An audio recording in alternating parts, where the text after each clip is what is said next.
Good evening, everyone. Good evening, Jai Hind, and welcome to Khan Global Studies.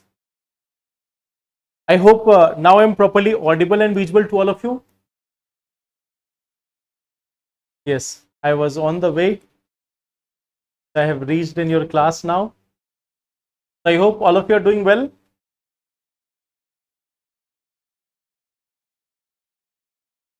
So, have you seen the questions of 2025 mains? Like on Saturday and Sunday, we have the mains paper. So, I hope all of you have gone through the questions. I hope you have seen it.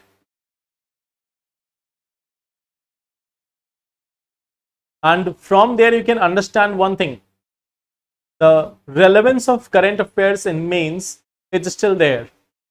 Like from GS paper 2 to GS paper 1 also, GS paper 1, GS paper 2, GS paper 3. In all these papers, we will find that there is relevance of the current affairs. So I think you may have seen questions related to current affairs in the examination, in the mains exam. Good evening, I am quite good. So I hope all of you are also doing well. Good evening.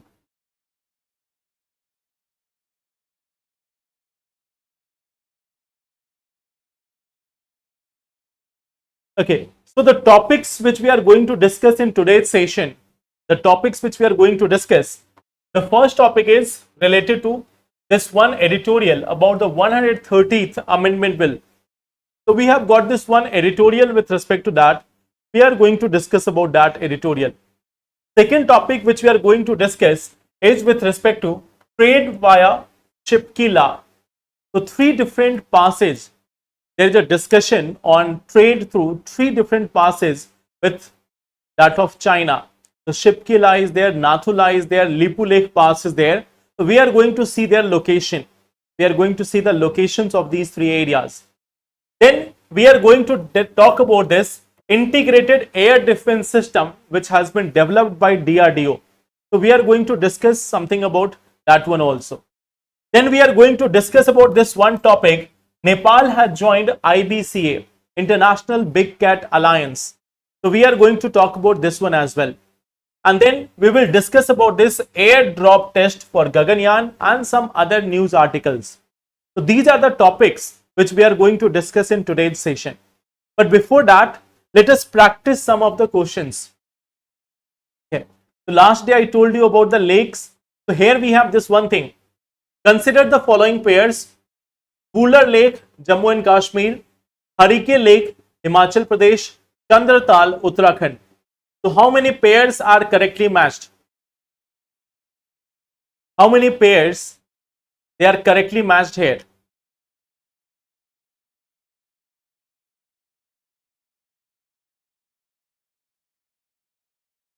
Good evening. So how many pairs are correctly matched here? Buller Lake, Harike Lake, Chandratal. Buller Lake, it is given Jammu and Kashmir, Harike Lake, Himachal Pradesh, and Chandratal, Uttarakhand. So how many pairs are correctly matched?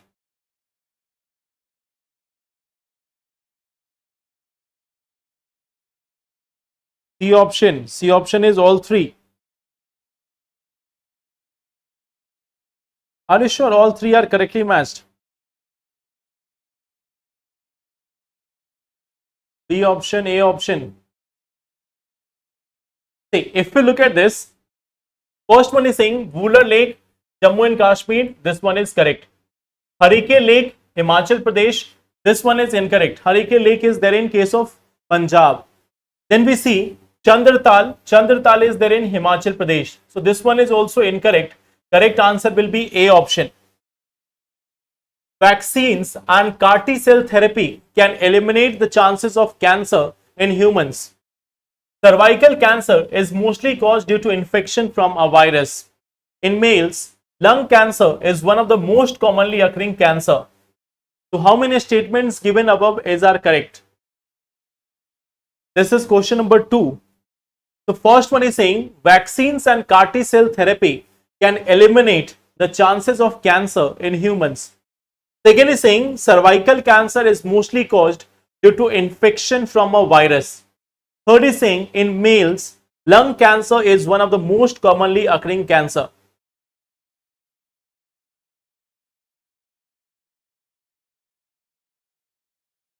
So if we look at this, vaccines and CAR T cell therapy can eliminate the chances of cancer in humans. This is an absolute statement. You know that vaccines may prevent certain type of cancer, but not all type of cancer. Similarly, CAR T cell therapy effective only for some type of cancer. Cervical cancer is mostly caused due to infection from a virus. That is correct. In males, lung cancer is one of the most commonly occurring cancer. So that is also correct. Consider the following statements with respect to Indian Parliament. The Constitution provides for at least 3 annual sessions of Parliament in a year. The post of Deputy Speaker in Lok Sabha is based on Parliamentary Convention.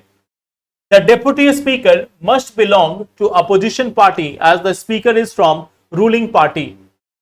So how many statements given above are correct? So this is question number 3. This is question number 3. The Constitution provides for at least 3 annual sessions of Parliament in a year.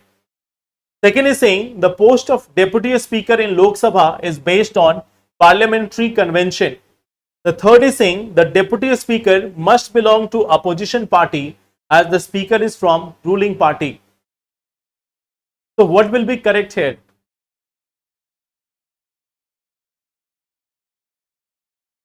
B option, D option, A option, A option.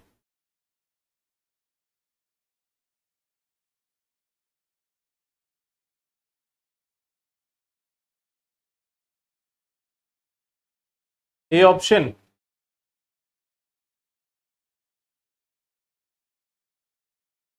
So if you look at this, the Constitution provides for at least 3 annual sessions of Parliament in a year. That is incorrect. The Constitution is not specifying the number of sessions of Parliament in 1 year. It simply says that there should not be gap of more than 6 months between the 2 sessions of a Parliament. It is not saying about the number of sessions of Parliament. It is simply saying the maximum number of days between 2 consecutive parliamentary sessions. So here we see that first one is incorrect. The post of Deputy Speaker in Lok Sabha is based on Parliamentary Convention. That is incorrect. It is given in Article 93 of the Constitution. It is a constitutional post. Article 93 provides for a Speaker as well as Deputy Speaker. So this one is also incorrect. The Deputy Speaker must belong to opposition party as the Speaker is from ruling party. That is also incorrect. They have to be elected. It is not mentioned from which party. So here all the options are incorrect. Answer will be D option. None of them is correct. 1, 2 and 3, all of them are incorrect. So answer will be D option. That is none of them. Okay. So these were some of the questions which we have to practice. Now coming to the editorial. We have this one editorial, the 130th Amendment Bill. Okay. So this editorial, I think you all know that what has been proposed by 130th Amendment Bill. So now, before we go into this, what this editorial is saying? The editorial is saying first that what is being the judgment with respect to disqualification. What are the judgments with respect to disqualification and values in politics? So here we see that there is some judgments. There are certain judgments, like we have the SR Bommai case. We have the SR Bommai case. So in the SR Bommai case, okay, it was like highlighting the role of constitutional morality. Okay. It says that constitutional morality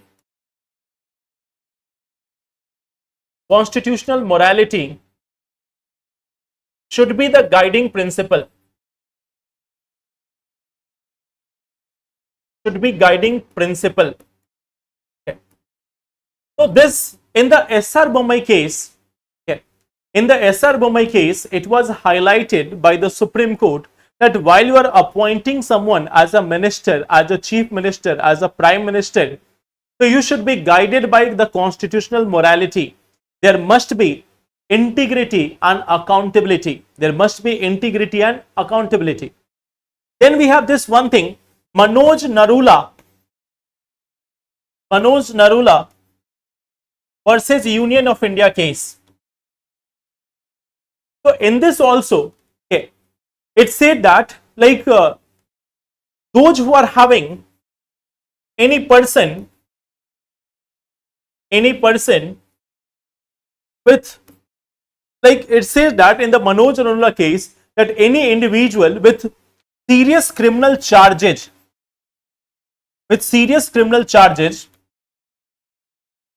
now they should not be given executive task.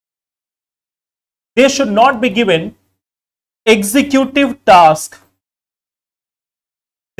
be given executive task. It means, it simply says that if a minister is having, if a person is having serious charge against him, so you should not be appointing him or her as a minister.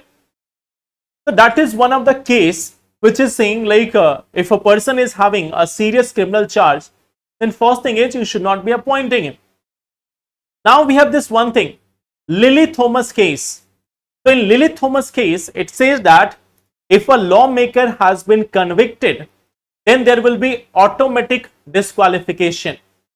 So we have the third very important case, Lily Thomas case.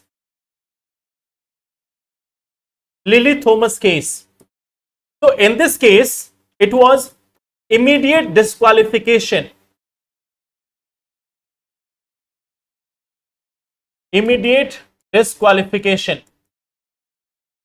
If convicted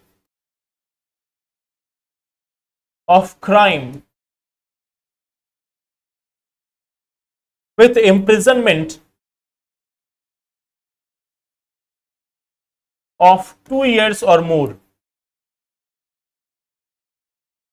So you know that we have this one provision that if a person has been convicted, then there is going to be automatic disqualification if the imprisonment is of 2 years or more. Even as part of Representation of People Act of 1951, we have several provisions for disqualification of a person from the post of MP or others. Okay. Now, so these are the provisions which are there.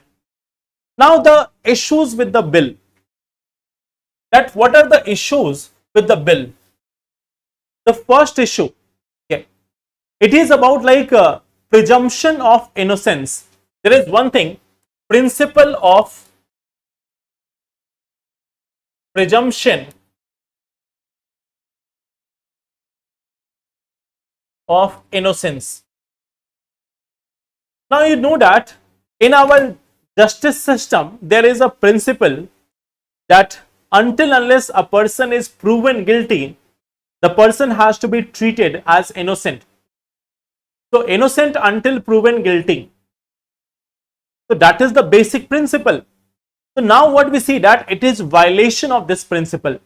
It is violation of this principle. Now see the second part. Second part is like treatment of MP versus minister. Now see, if a MP is having serious criminal charges against them, even if they are being sent to jail on criminal charges, until unless they are convicted, there is no impact on their membership. If they are convicted, only then there is an impact on their membership. Otherwise, there is no impact on their membership. But in the case of minister, now with the new amendment bill, the thing is, even if a person is not convicted, then also the person is going to be removed from the post. Okay. The third part is like, who will be deciding this or who will be taking the action? So there is a reliance on executive discretion. There is a reliance on executive discretion. How this is there? Let us see example. Okay. Let us see this one example. Suppose that if a chief minister is there and there is one minister in the same government. Now, if the chief minister is not happy with the minister, so they can ask him for resigning on the first day itself. Okay. If the chief minister is not happy with the minister, they can ask the minister to resign on this ground on the first day itself. Whereas if someone is the favorite of chief minister, so then he can be shielded from disqualification. So this executive reliance on executive, reliance on the discretion of executive, that is going to be a challenging part. Okay. So ministers can be removed on the advice of prime minister or chief minister, but there is also provision that there will be automatic removal. Okay. So it will be violation of this one part. It will be violation of this one part that without even, just one second, that without even the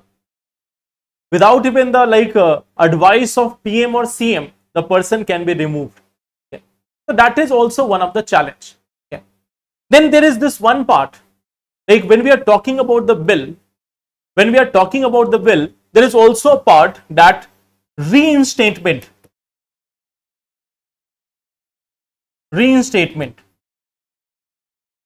That if a person is first sent to jail and then comes back, so the person is going to be reinstated as the minister or the chief minister. So now think about this. Let's say a CM has gone to jail for 35 days or 40 days. So on 31st day, the government is changed. For 10 days, there will be a new government. And after 10 days, again this old government is going to be reinstated. So there can be a confusion. There can be this one issue that how the government is being removed or how it is being restored. So that is also one of the problem with the bill. So these are certain problems with this bill, that how the CM or PM is going to be reinstated, how there is a revolving door which has been kept open. So this is one thing about this 130th Amendment Bill. Now there is a suggestion also. There is a suggestion. Like on one hand, we have to balance this accountability, balance this integrity in politics. And on the other hand, we have to again make sure that no one is getting harmed due to this bill. So there are certain suggestions. The suggestion is instead of removal, there can be an interim suspension of ministerial function. Okay. Interim suspension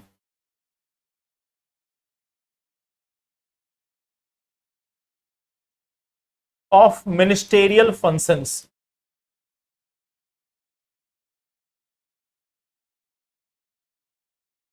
Interim suspension of ministerial functions. Okay. At the same time, what we see that when we are talking about this bill, one of the option can be instead of just the charges, suppose that right now we see that if a person has been sent to jail on the basis of allegation, so that is having a very wide scope. Anyone can be sent to jail on basis of some evidences and can be kept in jail for a very long period of time. We have seen various previous instances also that people have been kept in jail for 1 year, 2 years, and after that, due to lack of evidence, they have been released. So until unless there is like a charge which has been finalized by judiciary, this suspension or this termination should not come into picture. Okay. So it can be like instead of arrest,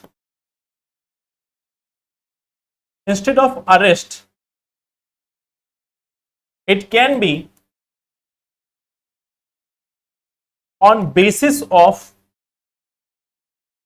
charges framed by competent court. That if a court is there which has framed the charges, on the basis of that also it can be done. Okay. And there can also be an independent review mechanism. Okay. A tribunal can be there, a judicial panel can be there. Okay. So decision on basis of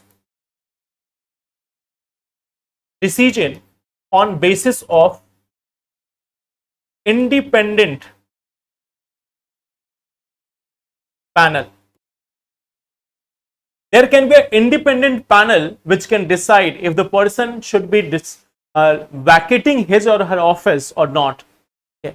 So instead of just having reliance on executive, there can be a panel which can recommend it. Okay. So I hope this one part is clear. What can be done in this case?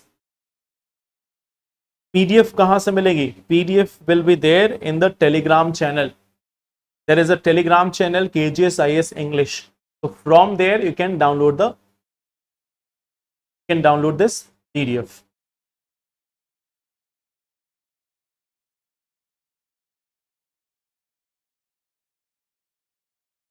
So that is first part, 130th Amendment Bill. Now tell me one thing. Now we are coming to the next topic, trade via ship key law. So can you tell me in which state we are having this pass? Don't look at this.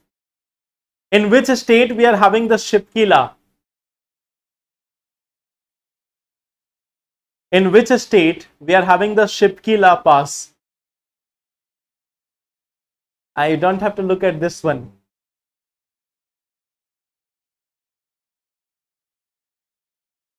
Himachal Pradesh. Okay.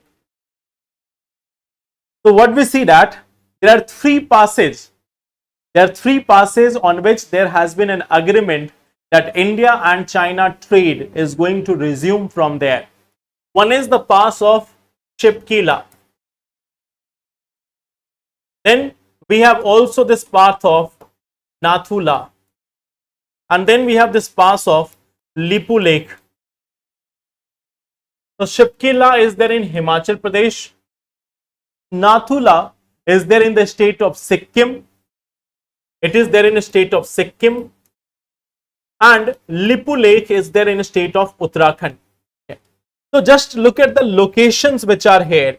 Okay. Here you can see there is this Chumbi Valley, and on this side we have Sikkim.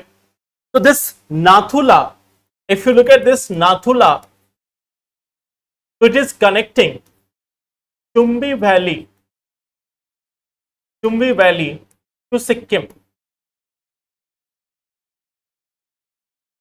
It is connecting this Chumbi Valley to Sikkim.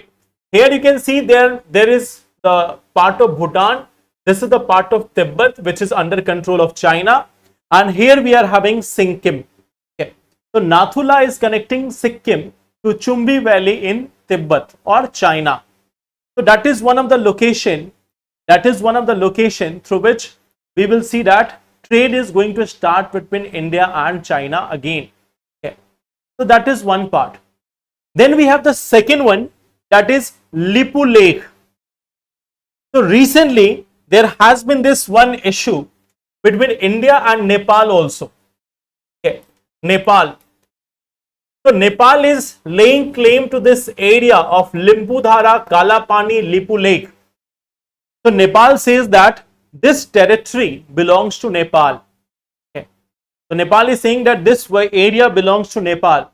Whereas India and China, you can see this is the part of China. From here we have China, here we have Uttarakhand. So we see that from the Lipu Lake Pass also, from the Lipu Lake Pass also, we are going to have this like trade. Okay. So Lipu Lake Pass is also there. Then we are having this one very important pass between India and like between Himachal Pradesh and China, and that is Shipkila. Okay. So this here is the Shipkila. Shipkila. Yes, very correct that Satluj is entering from here. Okay.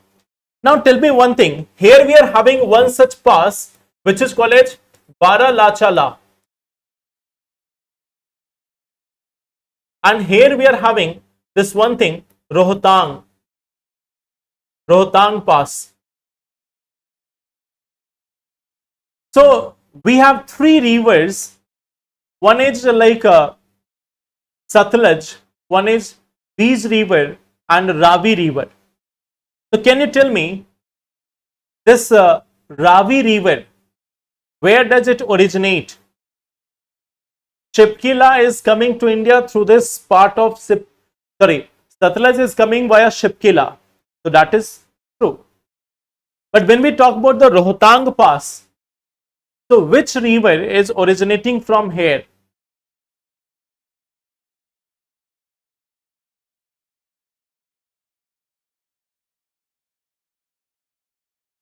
Near Rohtang we have the Ravi also.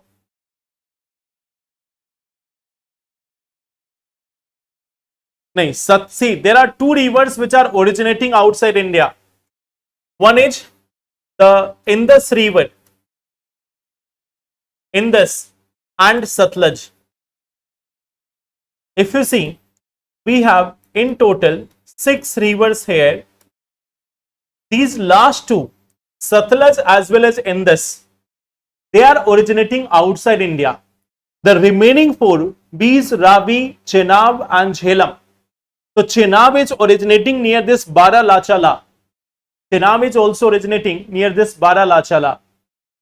Near Rohtang, we have the emergence of this Ravi also, and from Beej Kund or Byas Kund, near Rohtang, we have the origin of Beej River also. So Beej River and Ravi River, they are originating near this Rohtang Pass. Near the Baralachala, we have the origin of Chenab River. Chandra and Bhaga, the two tributaries of this, they form the Chenab. Okay. So from Baralachala. Then we have this Jhelum, which is originating near the Verinag spring. And recently we have seen that the Jhelum is passing through the Wooler Lake also. Jhelum is also feeding the Wooler Lake as well. So these are some of the rivers which we have seen recently also, in the past also, and now also. They remain prominent forever. Okay. So here we have seen 3 passes, Lipula or Lipu Lake in this Uttarakhand and China. Okay. Nepal is also claiming this area. At the same time, we see that there is this Shipkila. Shipkila is here between Himachal Pradesh and Tibet, and Nathula between Chumbi Valley in Tibet and Sikkim. So these are the important passages from which India-China trade is also going to originate. Okay. So these were some important locations. Okay. Now we have this one thing, integrated air defense system. We have got this one thing, integrated air defense system, which has been developed by DRDO. So it is air defense. It is air defense, and it is having 3 components. It is having 3 components. One is QRSAM. One is VSHORADS. Okay. And the third one is DEW. So there are 3 components of it. There are 3 major weapon system of integrated air defense system. Okay. Integrated air defense system, it is having 3 different indigenous layer. One is quick reaction surface to air missile. Okay. It is quick reaction It is quick reaction, surface to air. It is having range up to like 3 to 30 kilometer. So this is something, it is having a range of 3 to 30 kilometer. That is quick reaction, surface to air missile. Then we have V-SHORADs. Okay. So V-SHORADs is like advanced, very short range air defense system. Advanced, very short range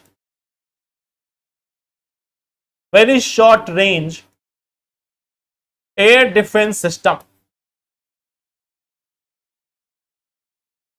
So it is like, it is man portable, means a person can carry this. A person can carry it on his shoulder or her shoulder, and then it can be used to fire at any of the incoming threats. So this is generally having a very small, it is having a generally very small range. Okay. So it is 4th generation advanced defense system. It is 4th generation advanced defense system, and it has a range of 300 meters and 6 kilometers. Okay. So 300 meters to 6 kilometer, that is the range. And then we have the third one, directed energy weapon. Directed energy weapon. So can you tell me what is this directed energy weapon? Anyone? Can you tell me what will be this directed energy weapon? The directed energy weapon.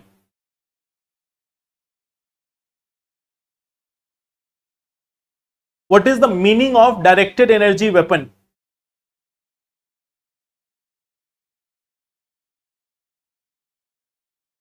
Yes, correct. So it is a laser based weapon. It is a 30 kilowatt laser based weapon. It is 30 kilowatt laser based weapon. It is a directed energy weapon, 30 kilowatt laser based weapon. It is going to use laser beams in order to destroy the incoming threats. So if you look at the speed, of its attack, it will be equivalent to that of light. The laser will be used to shoot down incoming planes or incoming like fighter jets or UAVs. So this is going to be traveling, like the energy from here is going to travel at the same speed that of light. So speed is going to be enormous here. Now can you tell me, out of these three, which one is going to have the longest range? Which one is going to have the longest range? QRSAM, V-SHORADs or directed energy weapon? Which one is going to have the longest range?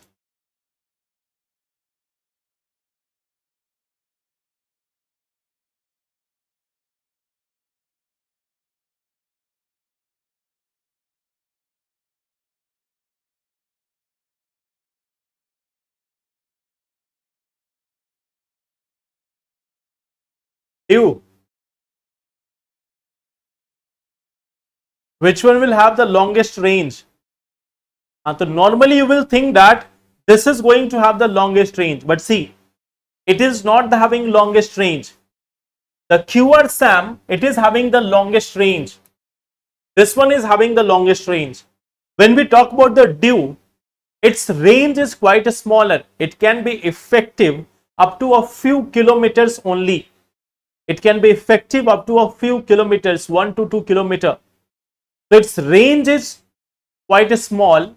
It is very precise. It is very powerful. Very precise, very powerful and very quick. So its speed is very high. Its speed is very high. It is quite quick and it is quite destructive. It is cost effective also. It is cost effective also. But the range is higher for QRSAM, quick reaction, surface to air missile. So these are the defense system of India. Now, coming to the next part,